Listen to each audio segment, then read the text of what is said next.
Hello everyone, I am Priyanshi. Welcome to my YouTube channel. इस video में मैं आपको पढ़ाऊंगी about the method that we use while teaching mathematics. This is the part third video on this topic. तो कौन कौन से methods के बारे में हम करेंगे आज? दैट एनालिटिक मेथड के बारे में, second synthetic method, third laboratory method, fourth heuristic method and fifth and sixth है इंडक्टिव और डिडक्टिव मेथड।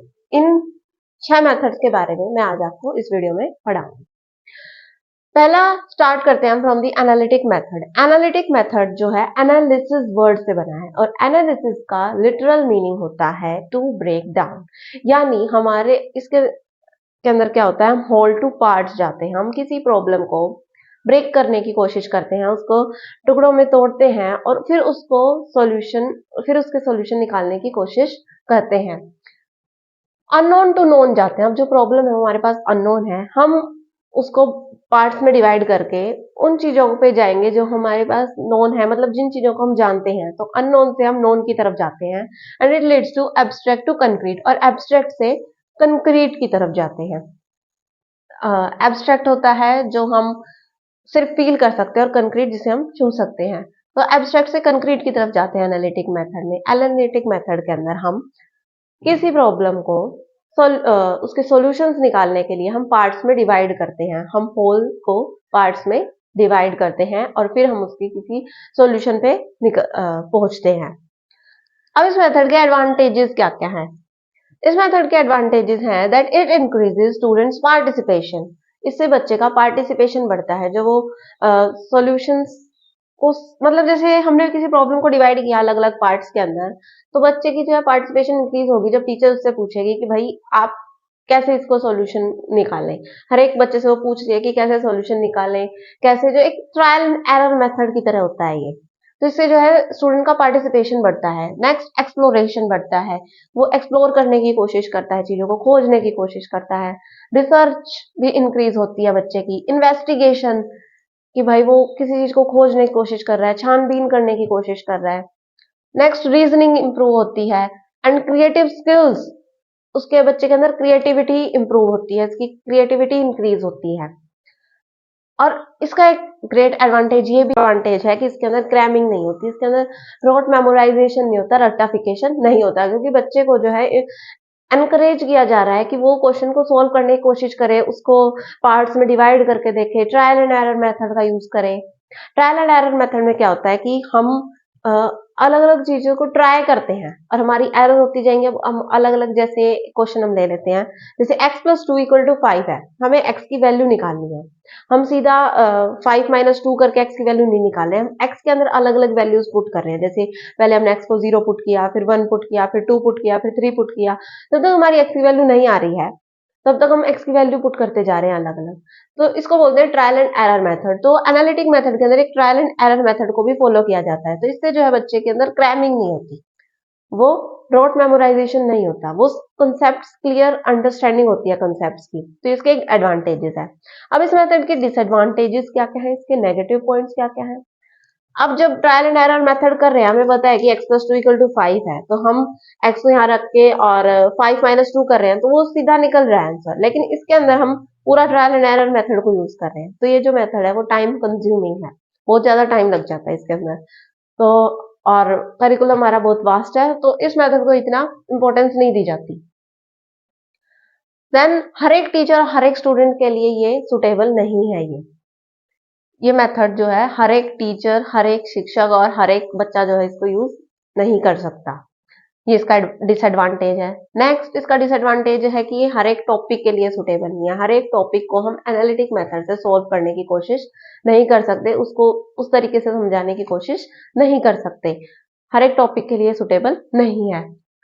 और नेक्स्ट, इसका डिसएडवांटेज है कि जो फैक्ट्स जो हमारे पास आते हैं वो ऑर्गेनाइज्ड वे में नहीं होते। जैसे एक प्रॉब्लम है, हमने उसको पार्ट्स में डिवाइड कर दिया, तो अलग अलग पार्ट्स में डिवाइड हो गई वो, और फिर हम अलग अलग सॉल्यूशन सोचने की कोशिश कर रहे हैं, तो जो हमारे जो फैक्ट्स हैं वो एक ऑर्गेनाइज्ड वे में नहीं होते हैं। तो ये भी इसका एक डिसएडवांटेज है। तो ये था एनालिटिक मेथड, जब हम होल टू पार्ट्स जाते हैं। नेक्स्ट हमारा मेथड है एनालिटिक का बिल्कुल opposite, that is synthetic method. Synthetic method जो है सिंथेसिस वर्ड से बना है, और सिंथेसिस वर्ड का लिटरल मीनिंग होता है जॉइन सेपरेट पार्ट्स, ये अलग अलग पार्ट्स को ज्वाइन करना। इसके अंदर हम पार्ट्स टू होल जाते हैं, हमारे पास अलग अलग पार्ट्स हैं, उनको हम जोड़ने की कोशिश करते हैं और एक कंक्लूजन पे पहुंचने की कोशिश करते हैं। हम पार्ट्स टू होल जाते हैं, नॉन टू अननोन जाते हैं, हमारे जो नॉन फैक्ट्स हैं उनको बेस बना के हम अननोन की तरफ बढ़ने की कोशिश करते हैं। नेक्स्ट इसमें हम कंक्रीट टू एब्स्ट्रैक्ट जाते हैं, हम जो हमें पता है कंक्रीट है जिसको हम छू सकते हैं, उससे हम एब्स्ट्रैक्ट की तरफ जाते हैं इस मेथड के अंदर, सिंथेटिक मेथड के। तो ये बिल्कुल अपोजिट है एनालिटिक मेथड का। इसके अंदर क्या होता है, जैसे कि कोई क्वेश्चन है, इसके अंदर ट्रायल एंड एरर मेथड का यूज नहीं होता। जैसे x plus two equal to 5 है, हम सीधा जो है 2 को उधर लेके जाएंगे, माइनस कर देंगे और x की वैल्यू आ जाएगी 3। तो इसके अंदर ट्रायल एंड एरर मेथड का हम यूज नहीं करते हैं, हम सीधा जो हमारे पास रूल्स हैं उनको ही फॉलो करने की कोशिश करते हैं सिंथेटिक मेथड के अंदर। तो इसके एडवांटेजेस क्या क्या है, शॉर्ट मेथड है, इतना टाइम कंज्यूमिंग नहीं है, हमने ट्रायल एंड एरर किया ही नहीं, और शॉर्ट मेथड है, बहुत ज्यादा टाइम सेव होता है इससे। टीचर के लिए बहुत सिंपल है, इवन स्टूडेंट के लिए जो स्लो लर्नर्स हैं उनके लिए भी ये बहुत बेनिफिशियल है ये सिंथेटिक मेथड, स्लो लर्नर्स के लिए और टीचर के लिए बहुत सिंपल है सिखाना।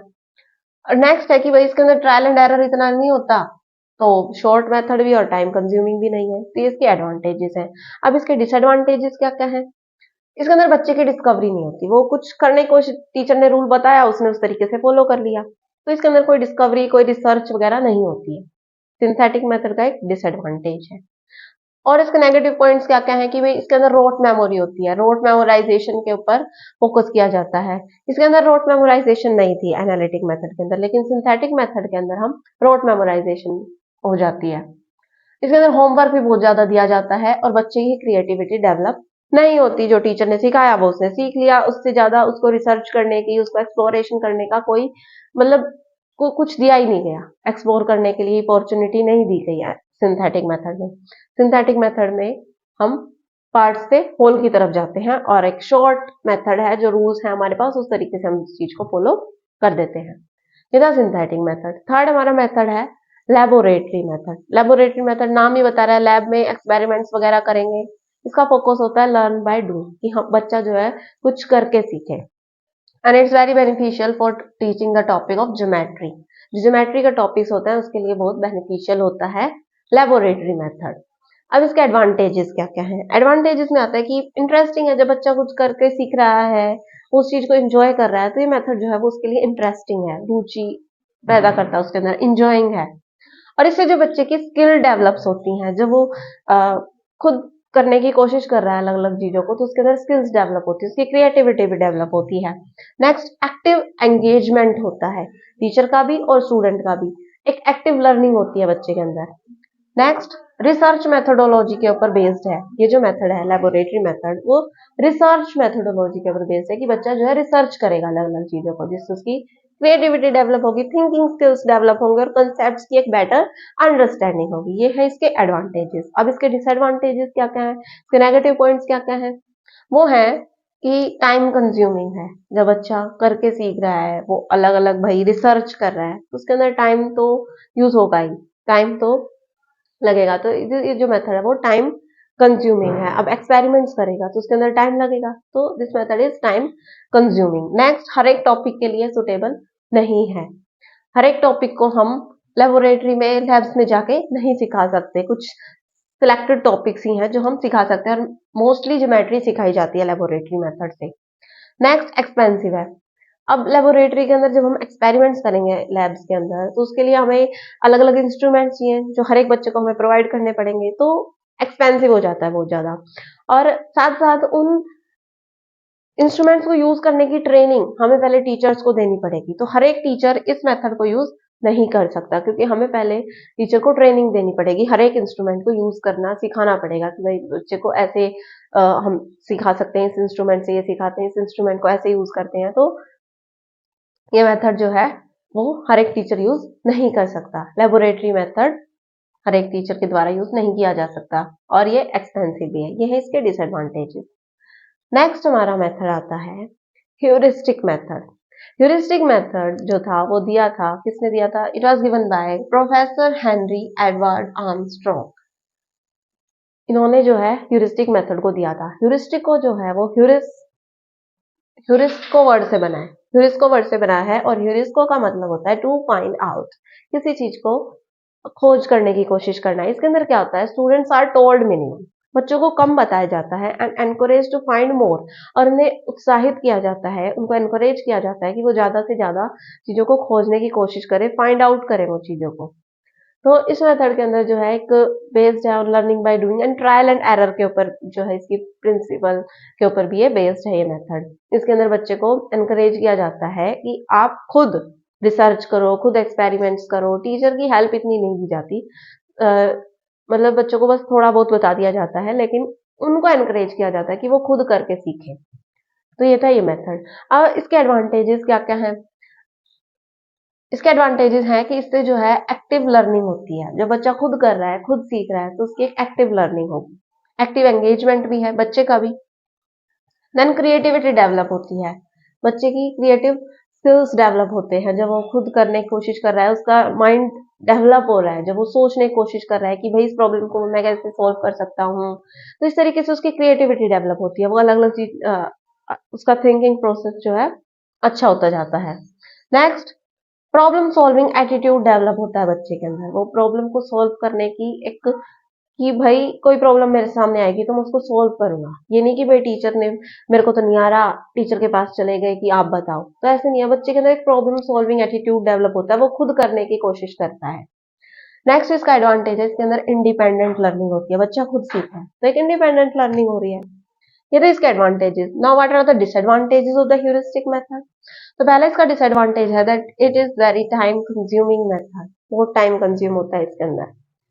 तो टाइम सेव होने की बजाय इसके अंदर बहुत ज्यादा टाइम यूज कंज्यूमिंग मेथड है, ये बहुत लॉन्ग मेथड भी है, और हर एक टीचर के लिए सुटेबल नहीं है, और बिगनर के लिए भी सुटेबल नहीं है। जिस बच्चे को कुछ नहीं आता है तो उसको हमने थोड़ा बहुत बता दिया और बोला कि भाई आप करो खुद, तो वो ऐसा नहीं कर पाएगा, तो बिगनर के लिए सुटेबल नहीं है। कि लेकिन हाँ, जो बच्चे थोड़े बड़े हैं, जो कर सकते हैं, उनको हम थोड़ा बहुत बता सकते हैं और फिर उनको बोल सकते हैं कि भाई आप करके देखो, तो ठीक है। लेकिन जो बिगनर है उसके लिए हम इस मेथड को यूज नहीं कर सकते, तो ये इसके डिसएडवांटेजेस है।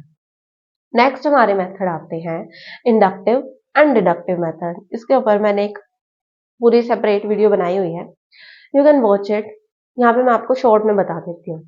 इंडक्टिव में होता है, हम एग्जाम्पल्स टू रूल्स जाते हैं। इंडक्टिव में हमारे पास कुछ फैक्ट्स होते हैं, कुछ एग्जाम्पल्स होते हैं, उन एग्जाम्पल्स का एक जनरलाइजेशन करते हैं, उन फैक्ट्स का एक जनरलाइजेशन करके हम किसी बात पे पहुंचते हैं, एक रूल की तरफ, रूल पे पहुंचते हैं। वो होता है इंडक्टिव मेथड। अब इस इंडक्टिव मेथड के एडवांटेजेस क्या क्या है भाई, अब फैक्ट्स हैं, उससे हम सोच रहे हैं कि क्या रूल बन सकता है, तो इससे बच्चे की क्रिएटिविटी डेवलप हो रही है और उसकी थिंकिंग प्रोसेस डेवलप हो रहा है, कंसेप्ट की अच्छी अंडरस्टैंडिंग भी डेवलप हो रही है। तो ये थे इसके एडवांटेजेस। अब डिसएडवांटेजेस क्या क्या है इंडक्टिव मेथड के। कई बार क्या होता है, फैक्ट से बच्चा जो है गलत जनरलाइजेशन कर सकता है, तो गलत कंसेप्ट वो सीख सकता है। तो इस तरीके से एक एक्सेप्शंस हो जाते हैं कि भाई अलग अलग रूल्स हैं, उसके भी कोई एक्सेप्शंस हो सकते हैं। मैथ के अंदर हम इंडक्टिव मेथड को इतना यूज नहीं करते हैं, मोस्टली डिडक्टिव मेथड को मैथ के अंदर यूज करते हैं। डिडक्टिव मेथड में हम रूल्स टू एग्जाम्पल्स जाते हैं, हमारे पास रूल्स हैं, हम उससे एग्जाम्पल्स बना सकते हैं, हमारे पास कोई फॉर्मूला है, उसको यूज करके हम सिंपली क्वेश्चन को सॉल्व कर सकते हैं। ये होता है डिडक्टिव मेथड। मैथ्स के अंदर ज्यादातर डिडक्टिव मेथड को ही हम यूज करते हैं। अब इसके एडवांटेजेस क्या क्या है डिडक्टिव मेथड के। शॉर्ट मेथड है, बच्चे की क्विक लर्निंग भी हो सकती है, लेकिन इसके डिसएडवांटेजेस ये हैं कि भाई कई बारी रोट मेमोराइजेशन कर लेता है, रोट मेमोराइजेशन को ज्यादा बढ़ावा देता है ये, और क्रिएटिविटी इतनी अच्छे से डेवलप नहीं हो पाती डिडक्टिव मेथड के अंदर। तो ये मेथड्स के बारे में मैंने आपको भी पढ़ाया है। एनालिटिक मेथड, जिसके अंदर हम होल टू पार्ट जाते हैं। सिंथेटिक मेथड, जो कि अपोजिट है एनालिटिक मेथड का, यानी हम पार्ट से होल की तरफ आते हैं। फिर लेबोरेटरी मेथड, जब हम एक्सपेरिमेंट्स करके, लैब के अंदर एक्सपेरिमेंट्स करके कोई चीज को खोज करने की कोशिश करते हैं, लर्निंग बाय डूइंग इसकी फिलॉसफी है या प्रिंसिपल है। नेक्स्ट आता है ह्यूरिस्टिक मेथड, जो दिया था प्रोफेसर हेनरी एडवर्ड आर्मस्ट्रांग ने। ह्यूरिस्को का मतलब होता है टू फाइंड मोर, बच्चों को कम बताया जाता है और उन्हें एनकरेज किया जाता है कि वो और सीखने की कोशिश करे, खुद सीखने की कोशिश करे। ट्रायल एंड एरर के ऊपर ये बेस्ड है। नेक्स्ट है इंडक्टिव मेथड। इंडक्टिव मेथड के अंदर हम एग्जाम्पल्स टू रूल्स जाते हैं और डिडक्टिव में हम रूल्स टू एग्जाम्पल्स जाते हैं। तो मैं आशा करती हूँ कि आपको ये सारे मेथड अच्छे से समझ में आ गए होंगे। अगर आपको कोई डाउट है तो आप कमेंट सेक्शन में मेरे से पूछ सकते हैं। Thank you for watching my video and don't forget to subscribe to my channel.